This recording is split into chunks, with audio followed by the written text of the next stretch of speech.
Salut tu kau ya ga. Ya ga.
Ah, vous donnez la votation.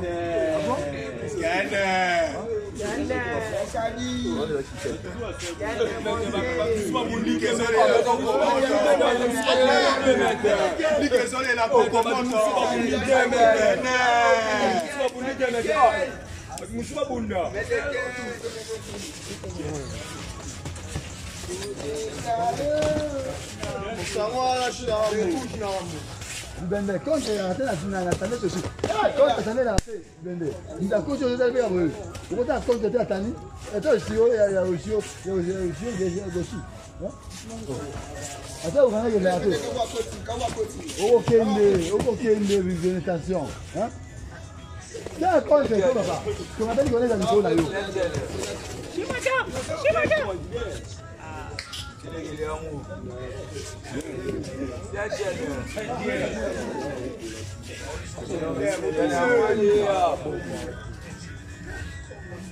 Je dis comme ça là,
Real de Madrid.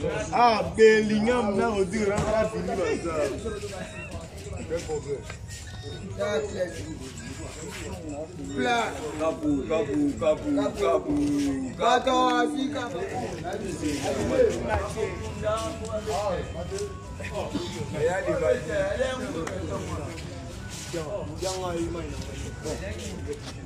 Regardez, pardon.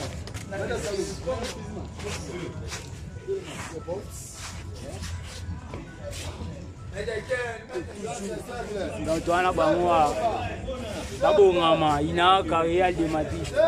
Une fois pas encore, cette année 2024, beaucoup de titres à suivre.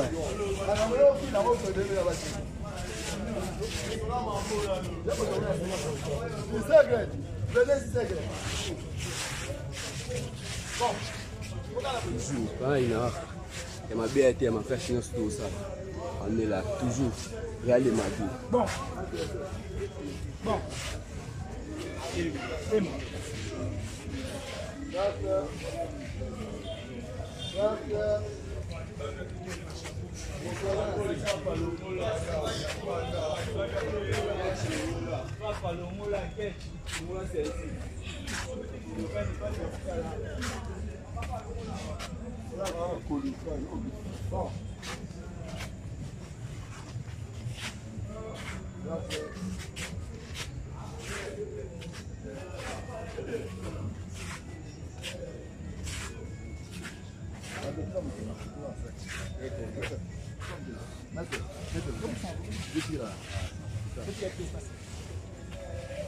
Poussana.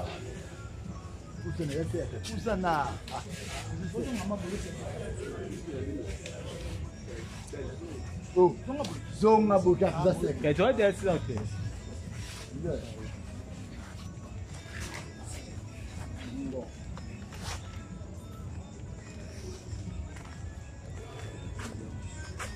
Sol.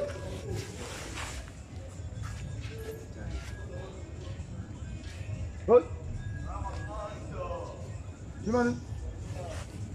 Oi.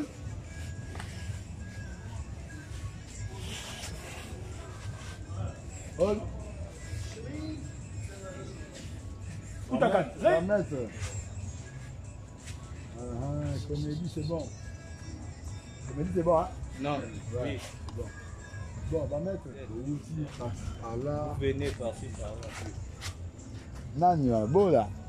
Ah, bola, salut. Salut. Ça va? Je crois pas. Merci. Ça va. Lobby, c'est au bout. Demain, on se verra. Ramassez le ballon. Regarde. C'est un bon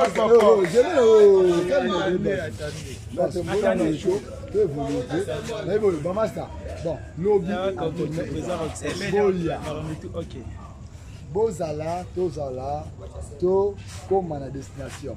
Vous êtes déterminé à cause de votre titre. Vous doit déterminer, tu auras déterminé. Hein? Mingo le bête nzambe apambola lobi be muko allez symbole là-bas C'est bon, papa. Amassez le ballon.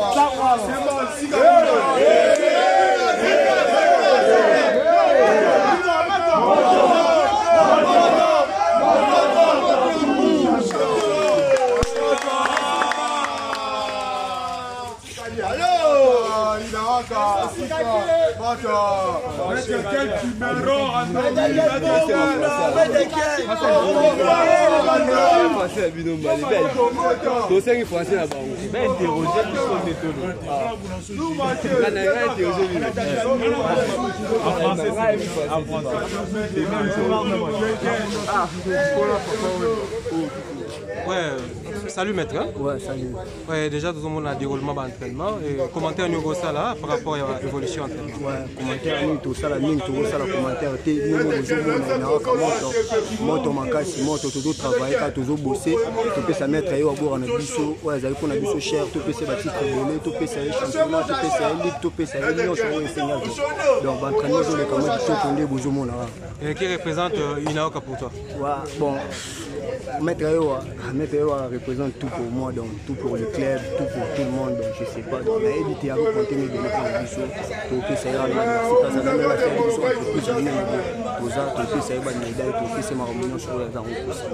Maître Guizou, on s'approche de la compétition. Alors, qu'est-ce qu'on peut attendre de vous comme étant athlète? Déjà, je suis déterminé. J'ai signé ici pour rafler des médailles. J'ai un profond douleur pour ces clubs. Nous avons perdu 1 euro, je pourrais dire. Maître Ewabora, il n'est plus avec nous, donc nous devons faire l'effort de rafler toutes les coupes. Et je suis vraiment déterminé dans l'ensemble avec l'équipe. J'espère que nous ferons de bonnes choses. Moi, l'objectif ne change pas. L'objectif est d'être champion avec Inaoka, championnat en attente, ligue et ramener même la Coupe du Congo à Yolo. Compétir sans la présence du fondateur Ewabora, ça peut jouer aussi un rôle important. Bon, c'est pas si facile, mais nous devons un peu, je pourrais dire, surmonter, faire l'effort de rendre l'honneur, de lui donner l'honneur qu'il a besoin. ce qu'il a voulu, malgré qu'il n'est plus avec nous. On fera de nos mieux de lui donner ce qu'il cherchait.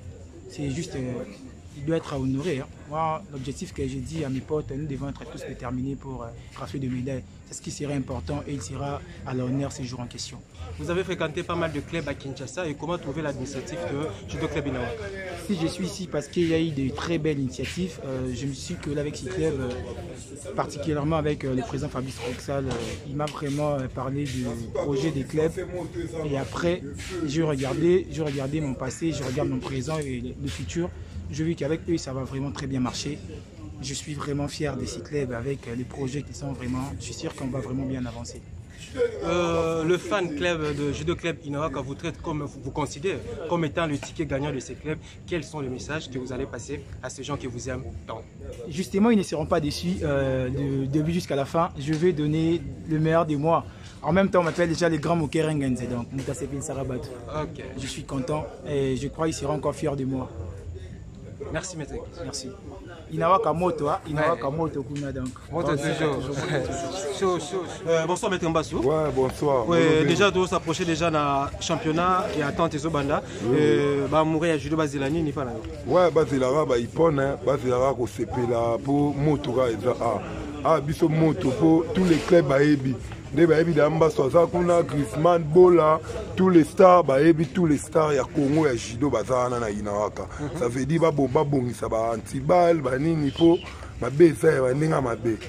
Ngano ya na na moto na ngana pelisi ba met na ba briquet na na sika salle les ala. Mais depuis retour entraînement déjà déroulement zo le kanenge nini comment est-ce que besoin ko évoluer? Ouais, entraînement qui nango bien, tout ça même moral biso tout.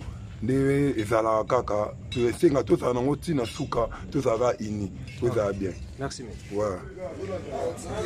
Salut maître Bola. Ouais, bonsoir. Ouais, maître Tomoni ba médaille belé autour bunda na compte ya équipe nationale impression les années ni et yebisa biso un peu et les gars qui n'ont Angola. Ouais, les gars qui bien malgré toutes difficultés en até.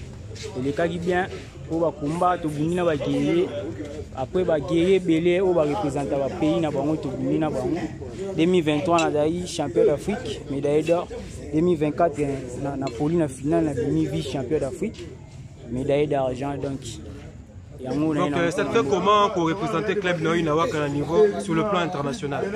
Ouais, ça me fait beaucoup plaisir parce que Inawaka club il y a un grand champion, il y a star rébellé à Congo, il star rébellé à Afrique. Donc tout ça tu constater quand tu préparer championnat na biso. Donc tu permettre que rébellé ba titre Nino Lobati à suivre. Nino Senga na ba administrateur na yo, soit le président du club Fabrice Roxal, Chendela et puis tout ça le président Adela, le président Yuji.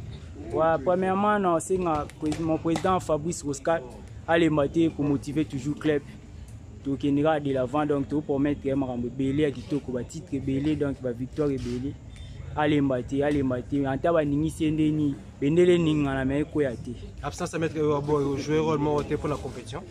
C'est absence à mettre au bord et à l'oa donc. Il y a souvenir mon boy donc il te kobo sanangote pour y a fondateur à club. Souci à ma casse donc absence nae tous en parmi nous donc tous en kaka donc azana biso. OK, merci champion.